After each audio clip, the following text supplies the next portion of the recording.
Well, despite their crushing November loss, Democrats choosing another establishment candidate to be the DNC head.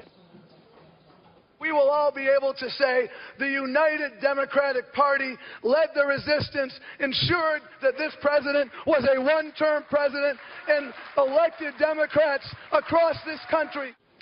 President Obama's former Labor Secretary Tom Perez edging a narrow win over controversial Congressman from Minnesota Keith Ellison. But is the party really united, as Mr. Perez claims? Here for a debate, the brothers Woodhouse. We got the president of Americans United for Change, Brad Woodhouse, screen, as you can see right there, left, and his brother, executive director of the North Carolina Republican Party, Dallas Woodhouse.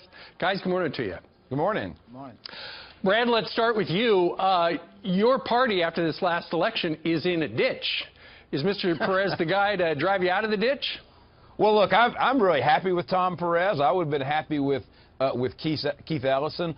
Look, I believe, to the point here, I believe Democrats are united. I don't believe the day after the Russians got their preferred candidate sworn in to the White House that when millions of people marched across this country, Democrats and progressives, they weren't looking over their shoulder saying, are you a Sanders supporter? Are you a Clinton supporter? The Democratic Party is united. We united for a big win in the special election for state senate in Delaware this weekend, and we're going to be united going forward. You got to be united around your policies and what you want to do, and I believe Democrats are certainly united about opposing Donald Trump. Okay, Dallas, I think you would probably say your brother is in denial.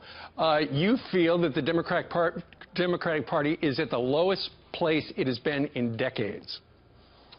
Well, I think the numbers show that when it comes to U.S. governors, it comes control of state legislatures, when it comes to state and local races, and when it comes to land mass, you know, they're just vast areas of the country where there is very little Democrat representation. And by the way, Steve, I really think the Bernie Sanders people ought to check the envelopes this morning. They ought to check and see if they, in fact, got the right candidate elected, or give me a break, did Dallas. Mr. Ellison get robbed in this? Hold on a second, Check Dallas. the envelope. You know what? The President of the United States must have been channeling you, because about 23 hours ago, he tweeted this out. The president did. The race for DNC chairman was, of course, totally rigged. Bernie's guy, like Bernie himself, never had a chance. Clinton demanded Perez. Now, Brad, let me ask you about this. Regarding Bernie Sanders, he will not give to the DNC, because obviously they were in the tank for Clinton during the last cycle, will not give his millions of names of supporters, and they would really like it. But that goes to show you the party is not united. With the Bernie Sanders people, they are completely divided. Well, look, I believe the party is united.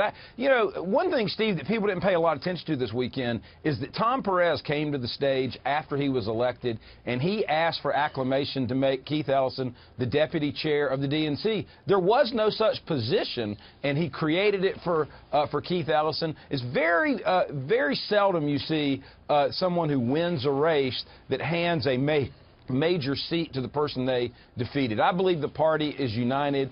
I believe Bernie Sanders is going to be part of this, bringing the Democrats back and making sure that we win in 2018. And I think Tom Perez is the right person to lead the party. Well, that's what we would expect you to say. Final word, Dallas.